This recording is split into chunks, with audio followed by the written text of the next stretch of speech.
Welcome दोस्तों। आज की वीडियो में आपको जानकारी मिलने वाली है ट्यूबरकुलोसिस यानी ट्यूबरकुलोसिस को ठीक करने वाली दवाएं कौन कौन सी होती है, इन दवाइयों का डोज क्या क्या होता है और इन दवाइयों को लेने के बाद क्या क्या साइड इफ़ेक्ट देखने को मिलते हैं, उनकी संपूर्ण जानकारी इस वीडियो में आपको मिलने वाली है। तो यहाँ पे अगर हम सबसे पहले बात करेंगे टीबी यानी ट्यूबरकुलोसिस जो कि माइक्रोबैक्टीरियम ट्यूबरकुलोसिस के द्वारा ये बीमारी फैलती है।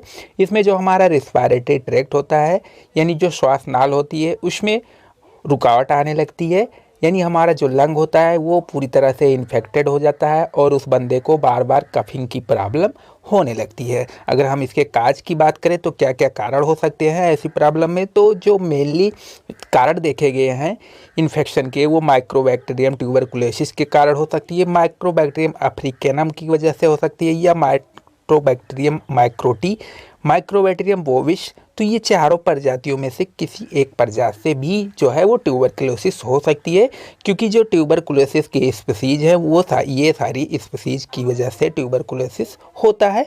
और जो मेन ट्यूबरकुलोसिस होता है वो माइक्रोबैक्टीरियम ट्यूबरकुलोसिस के द्वारा ये बीमारी फैलती है।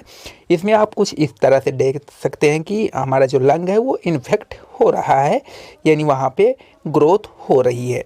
अगर हम बात करें इसके मेनली सिम्टम्स, क्या क्या सिम्टम्स अपीयर होते हैं, तो अगर ट्यूबरकुलोसिस का कोई भी पेशेंट है तो उसमें सिम्टम्स जो पहला दिखेगा कफिंग अप ब्लड, यानी जब वो कफिंग करेगा तो उसके साथ साथ ब्लड आ सकती है, उसको काफ़ी ज़्यादा फीवर हो सकती है, चेस्ट एरिया में पेन हो सकता है, उसको ठंडक लग सकती है, उसका वेट जो है वो कम हो सकता है, और जो खास सिम्टम्स दिखाई देता है वो नाइट के टाइम जो है वो पसीना आना, ये जो है ये इम्पॉर्टेंट सिम्टम्स होता है। लॉन्ग टर्म तक कफिंग होना, मतलब 1 से 2 या 2 से 3 हफ्ते तक अगर आपको कफिंग हो रही है तो आप ट्यूबरकुलोसिस की जांच जरूर करा लें। अगर अदर सिम्टम्स की बात करें तो नो एपेटाइट, मतलब उस बंदे को भूख नहीं लगेगी, उसको थकावट जैसी महसूस होती रहेगी। तो ये कुछ सिम्टम्स अपीयर होते हैं। अगर हम बात करें डायग्नोस, तो डायग्नोस में आप एक्सरे करवा सकते हैं, या मोन्टेक्स टेस्ट होता है उसको करा सकते हैं, या तो बलगम की जांच यानी स्पुटम की जांच करवा सकते हैं। अगर हम बात करें इसके ट्रीटमेंट, तो इसमें फर्स्ट लाइन के ट्रीटमेंट, सेकंड लाइन के ट्रीटमेंट दोनों अवेलेबल है। आपको किसी भी सरकारी हॉस्पिटल में ये सारी सुविधा जो है वो आपको फ्री में मिल जाएगी। तो अगर हम फर्स्ट लाइन मेडिसिन की बात करें तो वो यानी एंटी ट्यूबरकुलर मेडिसिन है रिफाम्पिसिन कैप्सूल फॉर्म में आती है। ये मेडिसिन अगर इसके हम डोज की बात करें तो 10 mg पर kg पर डे के हिसाब से दी जा सकती है, और इसकी जो मैक्सिमम डोज होती है वो 300 mg जो होती है मैक्सिमम होती है, यानी एक दिन में आप 300 mg उसको दे सकते हैं। और कोई भी ट्यूबरकुलर जो भी मेडिसिन है उसको खाना खाने के 1 घंटे पहले ले लेना चाहिए, यानी बिफोर आपको खाना खाने से पहले मेडिसिन को ले लेना चाहिए। नेक्स्ट मेडिसिन की बात करें तो वो है पाइरिजिनामाइड। ये मेडिसिन भी काफ़ी ज़्यादा इफेक्टिव होती है क्योंकि ये सारी एंटी ट्यूबरकुलर मेडिसिन है। अगर इसकी हम डोज की बात करें तो 25 mg पर kg पर डे के हिसाब से दी जाती है। मैक्स डोज जो है वो डॉक्टर के द्वारा बॉडी वेट के हिसाब से डिसाइड की जाती है। इसको भी आप ले सकते हैं खाना खाने से पहले। नेक्स्ट की बात करें तो नेक्स्ट मेडिसिन है आइसोनियाजिड।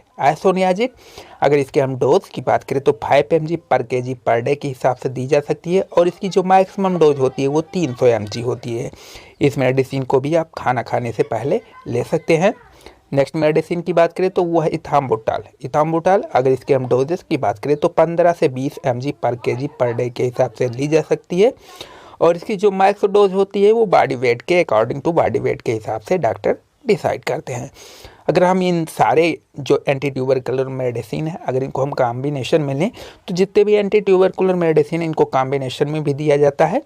ये जितने भी एंटी ट्यूबरकुलर मेडिसिन होते हैं उनको हमेशा डे टाइम में लिया जाता है, 1 आवर बिफोर कंजप्शन, यानी खाना खाने के 1 घंटे पहले इस मेडिसिन को लेना होता है। अगर हम इनके कॉम्बिनेशन की बात करें तो इनके कई सारे कॉम्बिनेशन फॉर्म में आते हैं, जैसे AKT4 आता है जिसमें रिफाम्पिसिन, आइसोनियाजिड, पाइरिजिनामाइड और इथाम्बुटाल रहता है। वहीं RK2 आता है जिसमें रिफाम्पिसिन, आइसोनियाजिड होती है। AKT3 आती है। तो ये मेडिसिन आपको कॉम्बिनेशन फॉर्म में मिल जाएगी। नेक्स्ट मेडिसिन की बात करें, और ये मेडिसिन सारी की सारी प्रिस्क्रिप्शन बेस्ड मेडिसिन है, यानी डॉक्टर के द्वारा प्रिस्क्राइब की गई हुई मेडिसिन होती हैं। नेक्स्ट कुछ मेडिसिन की बात करें तो वो है एंटीबायोटिक, जिसमें कई सारे एंटीबायोटिक के, क्योंकि सीवियरिटी ज़्यादा रहती है तो उस समय एंटीबायोटिक भी दिया जाता है, जिसमें स्ट्रेप्टोमाइसिन का इंजेक्शन दिया जा सकता है, या एमिकासिन का इंजेक्शन दिया जा सकता है, या लीवोफ्लॉक्सासिन का इंजेक्शन दिया जा सकता है। तो इनमें से कोई एक इंजेक्शन डॉक्टर के द्वारा प्रिस्क्राइब की जाती है।